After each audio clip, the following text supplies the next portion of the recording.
Dans Mon oncle d'Amérique, il y a un moment donné où il est avec Depardieu d'ailleurs, je crois, au bar de l'hôtel, et il y a une sorte de monologue comme ça que j'avais moi, je sais pas, la trouille, et donc je fais comme ça 5 6 fois, plutôt bien je crois d'ailleurs, enfin il était assez content, et je vois, donné, merci, je vois Philippe Brun, qui était le cadreur, qui a été un grand cadreur français avec lequel René travaillait souvent, avec Sacha Bierny, qui était à dire le chef. Et alors je vois Philippe Brun venir vers René et lui parler à l'oreille. Il lui parlait à l'oreille, et alors moi j'étais comme ça, Philippe Brun était là, et ça faisait ça, ça faisait. Alors je me suis dit, merde, c'est moi. Et alors, ça continue, il faisait. Je me dis, merde, mais qu'est-ce qu'il y a, je suis à chier, alors c'est quoi l'histoire, alors je me décompose, et je voyais René qui faisait. Non. Alors je me dis, bon, ben ça y est, je vais être viré, je suis nul, c'est une catastrophe, un type avec lequel je rêvais de tourner. Et puis alors il vient vers moi, je lui dis, bah voilà, c'est la fin, c'est la fin.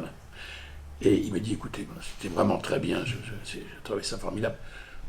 On a un petit doute, Philippe Brun en tout cas, un petit doute.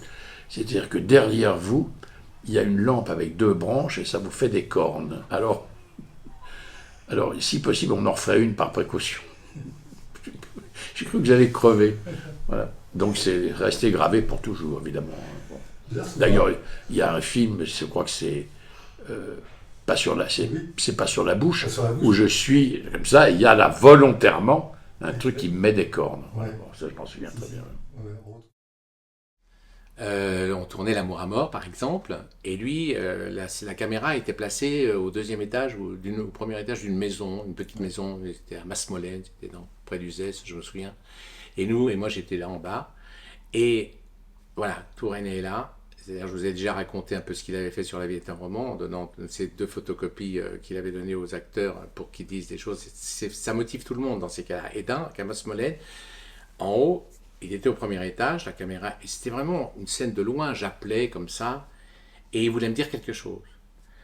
Eh ben, un metteur en scène, tous les metteurs en scène que j'ai pu rencontrer, avant ou après René, il parlait très fort du deuxième étage devant tout le monde. Ben non, lui, il descendait les étages, il allait jusqu'à moi, et il me parlait à l'oreille. J'ai beaucoup d'émotions quand on raconte ça, parce que c'était vraiment un respect, et je dis ça par rapport aux acteurs, mais c'est par rapport à tout le monde qu'il était comme ça. Droit comme un nid. Vous aviez l'impression que ce soit une maquilleuse, que ce soit un acteur, que ce soit n'importe qui, d'être la personne la plus importante au monde quand il s'adressait à vous. Il était vraiment tout ce qu'il il était là, droit, devant vous, et tout ce que vous alliez dire, ça allait être capital pour lui. Il allait s'en servir pour son film, et donc c'était bien parce qu'il fallait être armé et plein ouais, de tout ce qu'on pouvait lui dire de notre point de vue par rapport au scénario, au rôle, etc. Mais l'image que vous gardez d'Alain Resnais aujourd'hui. C'est difficile, c'est une émotion, c'est un homme très digne, quoi, très fort. Fort parce qu'il avait beaucoup préparé les choses en amont. Fort parce que il y avait beaucoup de courage et beaucoup de certitude. Il n'arrêtait pas de regarder des films. Il connaissait le cinéma vraiment par cœur. Euh, Très ouvert, très doux, très attentif, très calme, Ouais. très serein. J'ai rarement vu piquer des colères. Hein. Et c'est même pas des colères d'ailleurs. Les colères, ça s'exprimait tout d'un coup. Il était dans une pièce, on tournait.